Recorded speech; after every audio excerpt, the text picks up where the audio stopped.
बिस्मिल्लाहिर्रहमानिर्रहीम। अस्सलाम वालेकुम नादरीन, आप यूट्यूब चैनल देख रहे हैं। मैं इमरान खान हूँ। Nadreen, field marshal Asim Munir वो ईरान के अंदर सालसी कर रहे हैं अमेरिका और ईरान के बीच में, और सारी की सारी कवरेज ले गया कर्नल असवंत वो यूनिवर्सिटी के अंदर गोली चला के। यानी जो सारा मामला डिस्कस होना चाहिए था फील्ड मार्शल का, उनकी सालसी का, यहाँ एक कर्नल साहब उठते हैं, वो गोली चलाते हैं और सारी की सारी कवरेज और सारी तवज्जो अपनी तरफ कर लेते हैं। इस मामले की कुछ मज़ीद चीज़ें मैं आपके सामने रखता हूँ।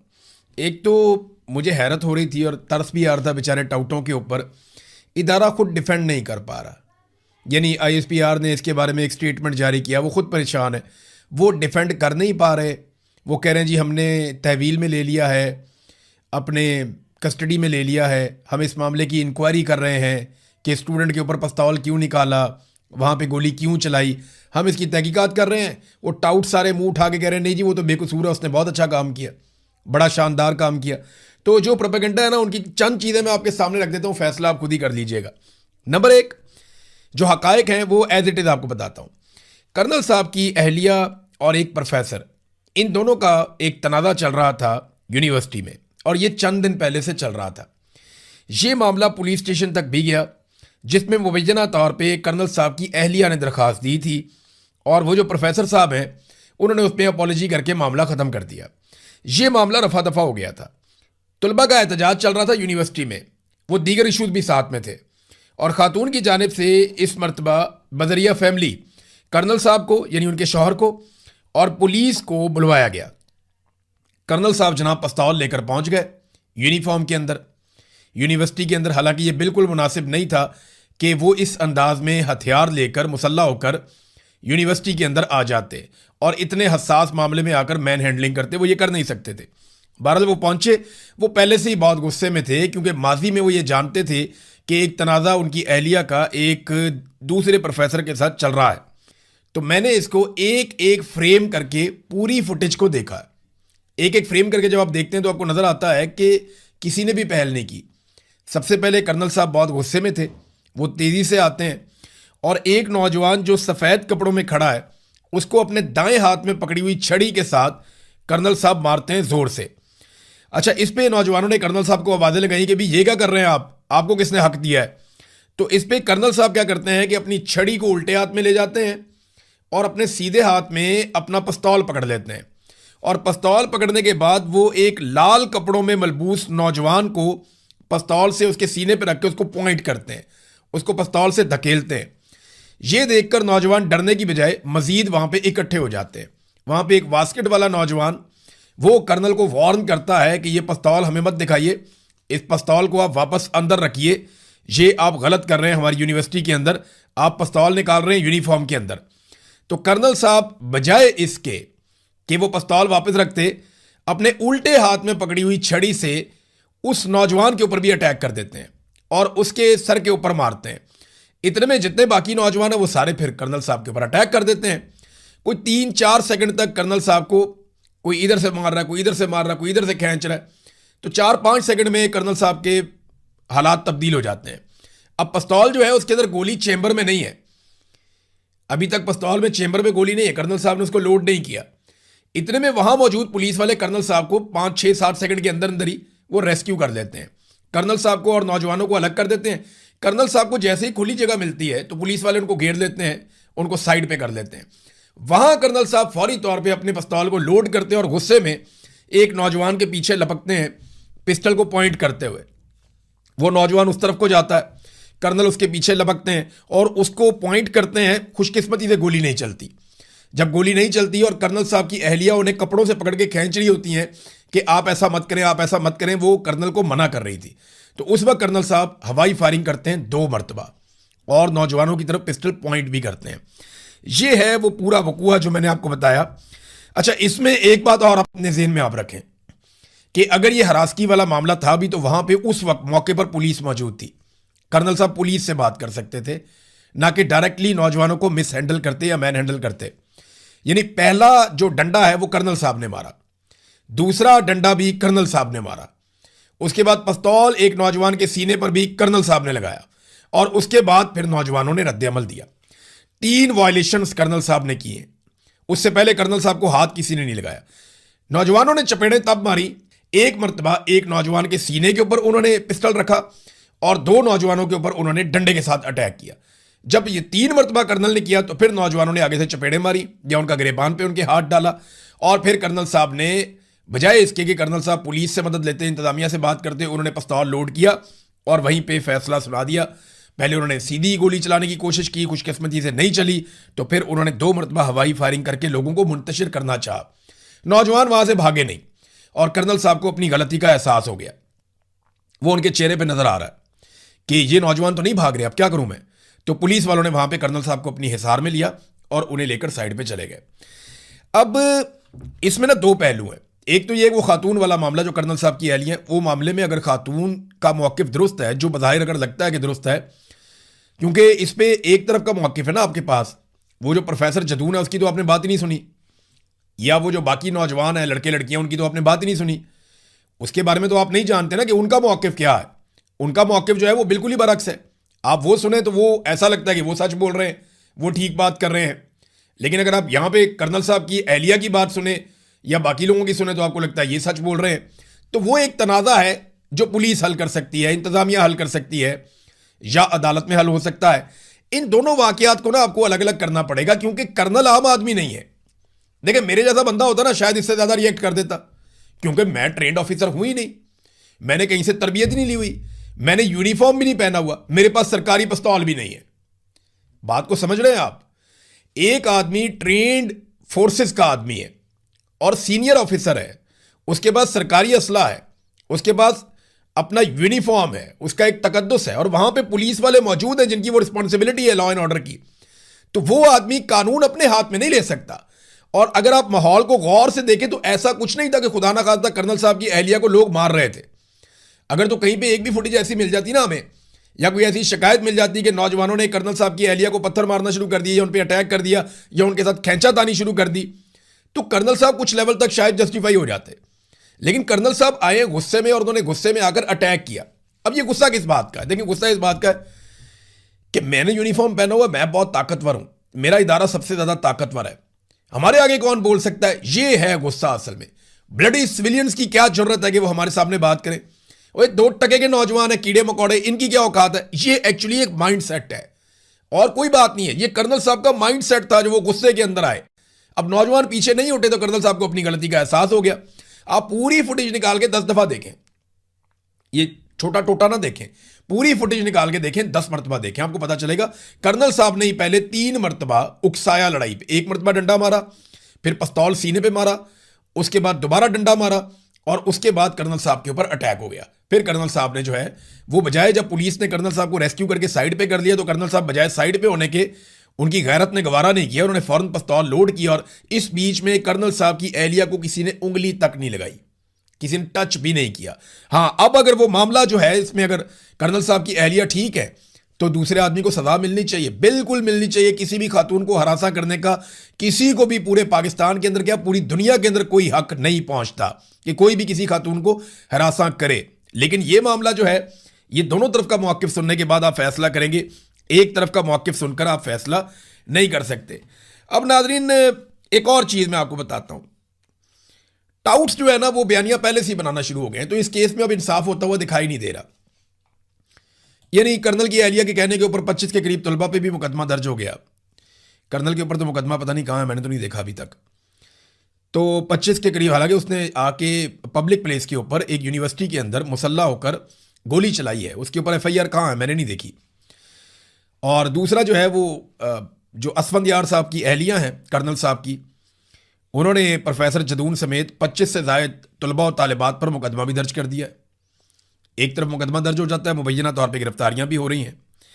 और जो टाउट्स मिलिट्री एस्टेब्लिशमेंट के लिए काम करते हैं, मैं आपको फिर बता रहा हूं, जो मिलिट्री एस्टेब्लिशमेंट के लिए हमारे सहाफ़ी या टाउट्स जो लोग काम करते हैं, वो इस केस में बहुत ज़्यादा फेवर कर रहे हैं कर्नल को और बहुत ज़्यादा मुखालफत कर रहे हैं दूसरी पार्टी की। तो ऐसा लगता है कि मिलिट्री एस्टेब्लिशमेंट ये चाहती है कि कर्नल साहब को बचाया जाए। इंक्वायरी से पहले ही उन्होंने अपनी इंटेंट शो कर दी है कि कर्नल को इसमें बचाया जाएगा, और फंसाया किसको जाएगा? तलबा को या दूसरी पार्टी को। तो ये एक पहले से अपनी इंटेंट शो कर दी अपने लोगों के जरिए से, जैसा कि हर फैसला सुनाने से पहले इंटेंट बता देते हैं कि जनाब इस फैसले पे अमल दरामद नहीं होगा, जनाब मखसूस नशिस्तें छीन ली जाएंगी, जनाब इमरान खान को कहते तन्हाई में डाल दिया जाएगा, जनाब अस्पताल में शिफ्ट, जैसे हर चीज़ पहले बता देते हैं। इस केस में भी उन्होंने अपने टाउटों के जरिए से पहले ही बता दिया। अब पाकिस्तान तहरीक इंसाफ के लोग हैं या सोशल मीडिया के ऊपर आम पाकिस्तानी है, वो बड़े खुश हैं, इमरान खान साहब के गिरबान पे हाथ डाला था तो कर्नल के गिरबान पे भी हाथ पड़ गया। ठीक है, दो तस्वीरें हैं, वो एक जैसी लगती हैं देखने में, लोग कहते हैं टिट फॉर टैट है, यानी जैसी करनी वैसी भरनी, लेकिन मेरे ख्याल में एक बहुत बड़ी ज्यादती है। दोनों लोगों में जमीन आसमान का फर्क है और दोनों तरफ के लोगों में भी जमीन आसमान का फर्क है। एक तरफ हाथ डालने वाले तालिब इल्म है, उन्होंने चंद सेकंड के लिए हाथ डाला, और एक तरफ लॉ इन्फोर्समेंट एजेंसीज है जिनको यह हक नहीं है और उन्होंने अभी तक हाथ डाला हुआ है, गिरबान अभी तक छोड़ा नहीं है।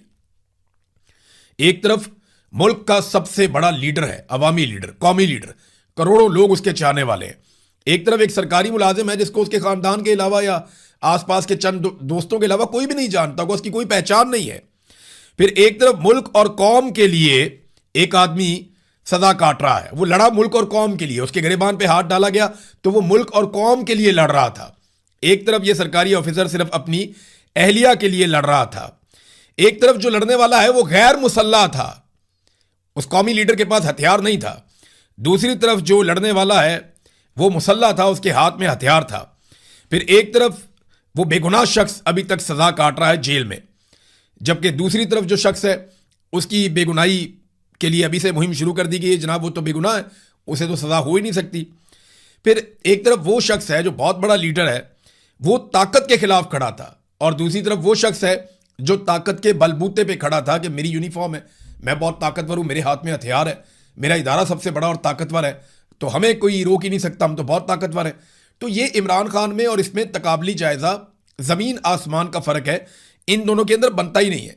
मवाजना होता है दो एक जैसी चीजों के बीच में। आप एप्पल्स को एप्पल्स के साथ आप कंपेयर कर सकते हैं, ऑरेंजेस के साथ आप कंपेयर नहीं कर सकते, यानी इनमें जमीन आसमान का फर्क है, ये एक जैसे हो ही नहीं सकते, मुमकिन ही नहीं है, ये भी ज्यादती है। अब नाजरीन, जो पूरा का पूरा सिस्टम है ना, इन तलबा के ऊपर दबाव डाल रहा है। मेरी इंफॉर्मेशन के मुताबिक बहुत सारे सहाफ़ियों ने बेचारे वो रब्ता करके कह रहे हैं कि इमरान भी पाकिस्तान से तो हम रिपोर्ट कर नहीं सकते। यूनिवर्सिटी के ऊपर भी दबाव है बहुत ज़्यादा।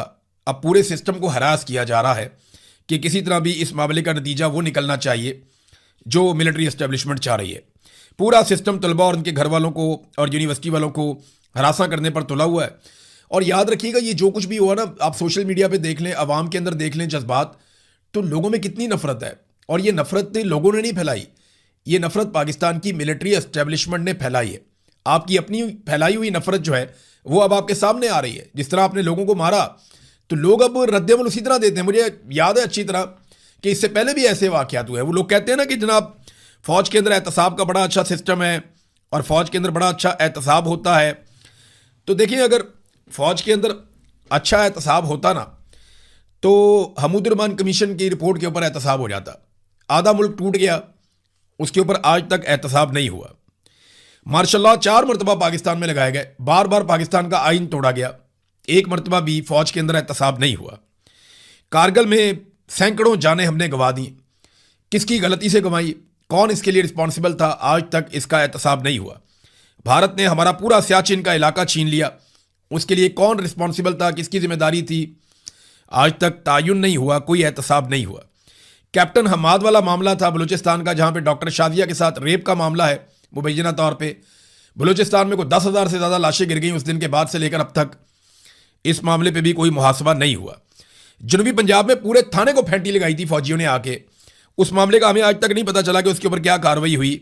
और भी बेशुमार ऐसी एग्जाम्पल्स हैं। अभी भारत के अंदर एक पुलिस वाले ने बंदूक सीधी की थी, सिर्फ नौजवानों के ऊपर गोली नहीं चलाई, सिर्फ उसने बंदूक सीधी की थी नौजवानों के ऊपर, और उस पुलिस वाले को सजा मिल रही है, उस पुलिस वाले के खिलाफ कार्रवाई हो रही है कि तुम्हारी जुर्रत कैसी हुई कि तुमने नौजवानों की तरफ बंदूक की। हालांकि पुलिस वाले की ड्यूटी थी मॉब को कंट्रोल करने की, लेकिन उसने ये कमजोर हरकत की। अब ये जो कर्नल साहब है, इनकी तो वहां ड्यूटी भी नहीं है, ये उनका काम भी नहीं है। और अगर ये अपनी अहलिया को प्रोटेक्ट कर रहे थे, उनकी हिफाजत कर रहे थे, तो इनकी अहलिया पे आप पूरी वीडियो के अंदर देख लें, कोई ऐसे अटैक नहीं कर रहा था। अग्रेशन कर्नल साहब की तरफ से थी। नौजवान बार बार मना कर रहे थे, कर्नल साहब डंडे पे डंडा मारते जा रहे थे, सीने पे पिस्तौलें मारते जा रहे थे, फिर आखिर उनकी बस हो गई, उन्होंने कहा यार ये क्या बदतमीजी, ये बंदा चढ़ता ही जा रहा है। फिर उन्होंने आगे से मारना शुरू कर दिया। तो अपनी इज्जत जो है वो अपने हाथ के अंदर होती है। ये पैगाम है हर इदारे के लिए और हर ऑफिसर के लिए कि उन्हें इस बात को समझना पड़ेगा। अब नाजरीन एक चीज़ और है इसमें, आज मंगल का दिन है, क्योंकि ये अब आज की खबर है, इसकी तरफ आ जाते हैं। आज मंगल का दिन है और इमरान खान साहब की मुलाकात का दिन है। तो ये बड़ा इंपॉर्टेंट दिन है। मुलाकात करवाते हैं या नहीं करवाते, क्योंकि सुप्रीम कोर्ट ऑफ पाकिस्तान के ऑर्डर में 3 बड़ी चीज़ें थी। नंबर 1, अल-शिफा अस्पताल में मुंतकिल किया जाए और वहां पे मेडिकल बोर्ड बनाया जाए। नंबर 1 ये था, वो नहीं हुआ।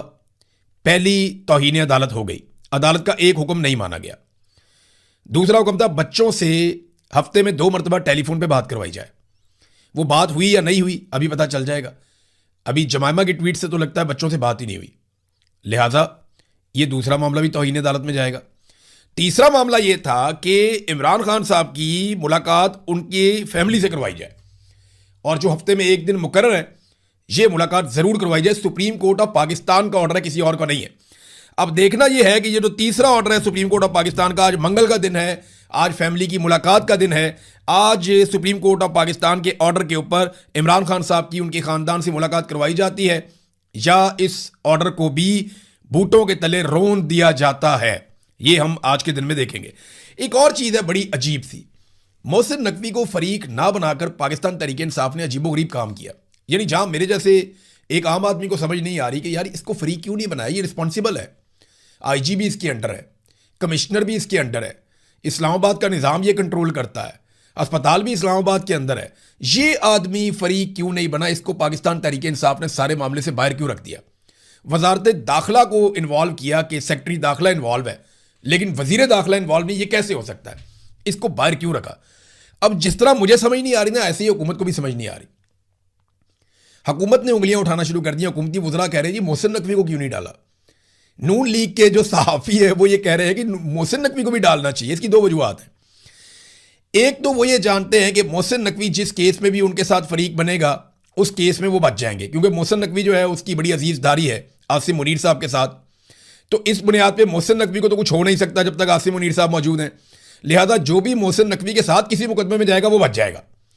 मोहसिन नकवी अगर साथ होगा तो तौहीन अदालत नहीं लगेगी, अगर वो साथ नहीं होगा तो तौहीन अदालत लग जाएगी। इस बात का खतरा भी है फेडरल गवर्नमेंट को। अब वो इस वजह से बड़े परेशान है। PMLN कहती है जी मोहसिन नकवी को साथ डालें। दूसरा वो ये भी सोचते हैं कि ये कोई खिचड़ी तो नहीं पक रही कि ये मोहसिन नकवी के साथ मिलकर PTI वाले कोई खिचड़ी पका रहे हो। अगर पका भी रहे हैं ना तो मैं आपको एक बात बताऊं, मोहसिन नकवी आपको वहां रख के मारेगा जहां आपको पानी भी नहीं मिलेगा। ये मैं आपको इसलिए कह रहा हूं कि चौधरी बरादरान के साथ, इस चौधरी खानदान के साथ जो मोहसिन नकवी का ताल्लुक है ना, जो इसने उनके साथ कर दी है ना, किसी का भी सका नहीं हो सकता। आप ये देखिएगा मुस्तकबिल में तमाशा जो होगा, ये उनको नहीं बख्शा तो ये किसी और को क्या देगा? चौधरी खानदान को उनको बख्शा नहीं तो किसी और को क्या देगा? बहरहाल आप देखते जाए होता क्या है। लेकिन पाकिस्तान तहरीक इंसाफ ने बहुत ही अजीबोगरीब काम कर दिया। अच्छा, फजल रहमान साहब के साथ जाकर मिले। फजल रहमान साहब के साथ मुलाकात के बाद इन्होंने पार्लियामेंट के अंदर एक इत्तेहाद बना लिया है, पार्लियामेंट से बाहर इत्तेहाद बनाने की बात कर रहे हैं। 27 सितंबर को अब एहतजाज तो करना पड़ेगा। इमरान खान साहब ने अपने तर्ज अमल से ये मामला तो क्लियर कर दिया, और एक बात बड़ी क्लैरिटी के साथ बहुत सारे जर्नलिस्ट सोर्सेज से बता रहे हैं कि इमरान खान का ये कहना है कि मुझे चाहे ये जेल में रखें, चाहे मुझे अस्पताल में शिफ्ट करें, 27 तारीख वापस नहीं होगी, अब उसके ऊपर तुमने एहतजाज करना है। लेट्स सी, चीज़ों पर नजर रखते हैं, आपके साथ शेयर करेंगे। अब तक के लिए इतने, अपना ख्याल रखिएगा, अपने चैनल का भी। अल्लाह हाफिज़।